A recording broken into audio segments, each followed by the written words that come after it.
Hey, welcome everybody. So I want to jump on here really quickly and talk about what happened today, some information that we received out of Social Security, a letter that was sent out from Social Security to lawmakers, what that indicated, and how they're offering some relief with the information, again, that was released by this letter from the Social Security Acting Commissioner, Frank Bisignano, and what he's saying to lawmakers on this. Okay. Before I get into the details of this letter, let me set the stage here really quickly. Okay, I'll try to do this relatively quickly, tell you kind of the backstory on this. It's important to understand this, in my opinion anyway, to understand this, just to know where we're at here, and then because it leads up to this communication between the acting commissioner of Social Security and lawmakers in that letter today. Okay, all right, anyway. So remember about, I don't know, 5-6 weeks or so ago, a little bit. It was back in early August. Okay, I had a video about this, or maybe even a live stream about this. I'm not sure, but I did talk about this in great detail. But what happened is that in early August, the former CDO, which is the Chief Data Officer within Social Security, came out and basically said, hey, yeah, Doge was in there. Remember Doge, Department of Government Efficiency, right? There was this whole situation with Doge and Social Security. But anyway, the previous chief data officer within Social Security came out and basically was a whistleblower and said, hey, the people within Doge came in and they basically extracted all the personal data for all Americans, over 300 million people. They came in, extracted the data, and put it on an external basically cloud server, right? So basically they extracted all the data and saved it basically in the cloud, right? I talked about this before in the other video.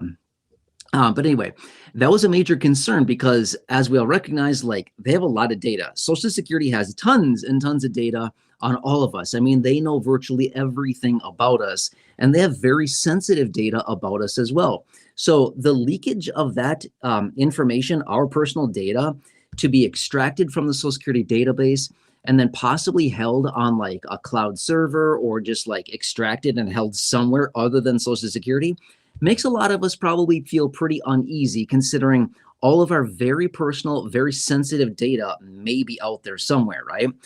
So anyway, that was what this individual alleged back in early August when this whole thing came out. And we talked about the details and the ramifications of something like this, as that's not good at all, right?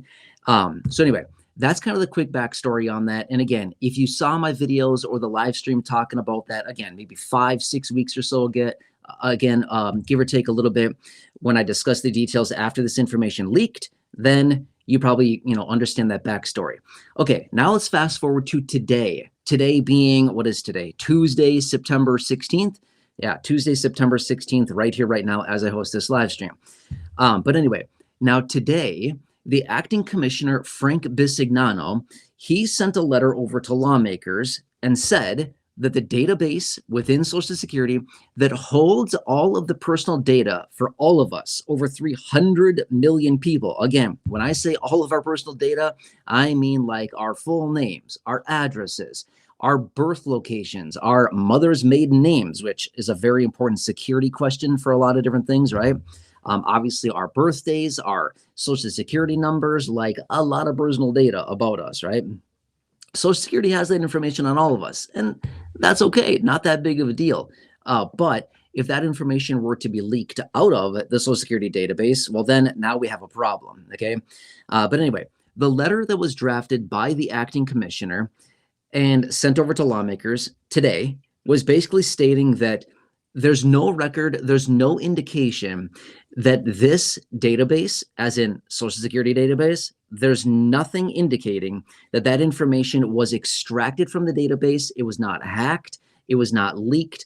No information from that database, according to their understanding, and according to what they're telling us anyway, that information was not taken out of the database, and that there was not a secondary file made with all of our personal and very sensitive data. Now, again, this is just what they're saying. Is that the truth or not? I don't know. I'm just being real with you. Who knows, right? This is just what we're hearing based on the acting commissioner of Social Security and the letter that was drafted and sent over to lawmakers. So at the end of the day, I don't know, we feel like you kind of have to believe him a little bit, but at the same time, we also feel like, Is it actually true or not? I don't really know, right? So I don't have like the answer for you. And realistically, probably nobody really does, except for like a very, very small handful of people that really know the truth on that. But I'll tell you this much. Whether Doge actually did access the database and harvest all of our data out of it, we're probably not going to know the real truth on that anyway, whether they did or they didn't. But if they didn't do that, then why would this individual, again, the former chief data officer within Social Security, why would he come forward back in early August and say, hey, everybody, check this out. This is a major warning sign. This is a major red flag. Why are they extracting this data? Does that kind of make sense? Right? So why would he have said that? And again, I don't think he's sitting there making stuff up. I'm just saying, I don't know. There's two sides to every story, right? So you kind of got to look at it from both sides and be like, what is the truth here? Hopefully, Doge didn't go in and extract the data as alleged. Let's just hope they didn't, right? That'd be really, really bad if they would have taken that data and held it somewhere out of the very secure sites or the very secure database in which Social Security holds all this data. That'd be very, very bad. In fact, again, back in early August or whenever I had the video / live stream, whatever it was that I talked about this, there was even speculation out there that all Americans, literally everybody, over 300 million people, would need to get new Social Security numbers because of this data leak, right? Could you imagine the headache on that? All of us to get new Social Security numbers? What a mess that would be. Obviously, that's not going to be happening anytime soon. But after this whole story broke and this information was leaked, they're saying, hey, we may all need to get new numbers issued to us, because if that information's out there and we don't know where it is, who has that information, it may be the largest data breach of in history. Everybody's data leaked. So super interesting thing, right? So anyway, at this point, I'm going to say this much. We probably don't need to do a whole lot of worrying about Doge anymore. Remember, Doge started back in late January as a result, the inauguration and the start of Doge. But, the whole idea there was to basically reduce a bunch of federal spending, save roughly $2 trillion on a really good day, and, maybe $1 trillion if they got really lucky. But obviously none of that ever happened. And I'm not even really sure what Doge is doing anymore. You don't really see anything about them anymore. For the first few months, they were everywhere in the headlines. Oh, Doge is doing this, Doge is doing that. Honestly, you don't hear anything about Doge anymore. So, yeah, it's kind of where we're at. But remember this much as well. I just want to throw this out there super fast and, just so we can kind of understand this. But remember, Doge is only going to be there until July 4th of next year, 2026. That's it. And then Doge just dissolves. That's it. So even if it is out there still, whatever it's doing, trying to save federal dollars, it's going to be gone in I don't know, however many months that is. 6, I don't know, 9 months or something like that, give or take a little bit. 9.5 months or so. Doge will be completely dissolved, because that was the plan in the first place. Basically January 20th of this year until the 4th of July, 2026. And then that's it. Doge will be out of there. Okay, so anyway, just want to give you a quick update on this. I don't know. I find it to be a little bit interesting. Obviously, I will continue to watch this very closely and keep you updated on this. Let's hope that this is truthful and that the Doge really did not extract that personal data out of the database as originally alleged about 5-6 weeks or so ago from the chief data officer within Social Security. That alleged information that came out was basically just saying, hey, they gathered this data and they're holding it off-site. Not good. So anyway, let's just hope that that never happened, even though we have two conflicting stories. One says, yes, they absolutely did. And another story says, no, it has not been sacrificed. It has not been compromised. It has not been hacked and has not been extracted in any way, shape, or form. Well, either way, I guess let's just hope at the end of the day that this data certainly was not extracted from the database, because if so, that would not be good for virtually everybody, because they have information on all of us across the board. So yeah, interesting times right now, right? A lot of very interesting things that are coming up right now. And anyway, just want to give you a quick update on this. So yeah, maybe we'll leave it at that. I'm going to text my wife and have her come in and help me out with this live stream. But anyway, drop some comments down below. Let me know what else I can do for you to keep you updated on this. And remember, we're in a super busy time of year right now. Oh, by the way, I'll throw this out there super fast as I wait for Corey to come and help me out here.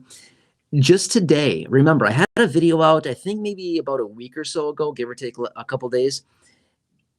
But in that video, I was saying, hey, get ready. We might be looking at a government shutdown. Remember, the end of this month here is the end of the fiscal year. That's generally when we see a government shutdown, is at the end of the month when the new fiscal year begins, October 1st. That's the beginning of the new fiscal year, October 1st.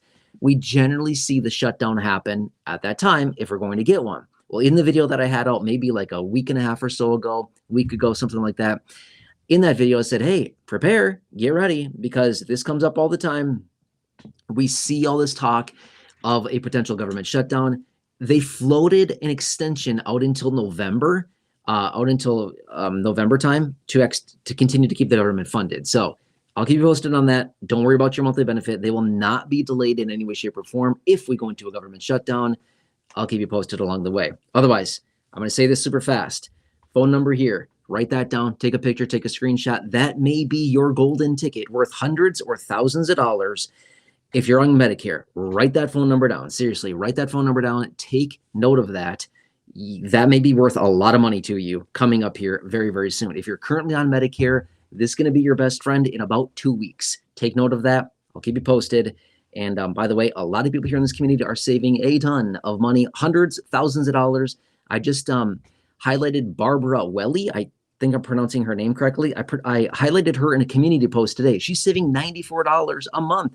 That's about, what is that? A little over $1,000 a year because I'm making that call. Okay.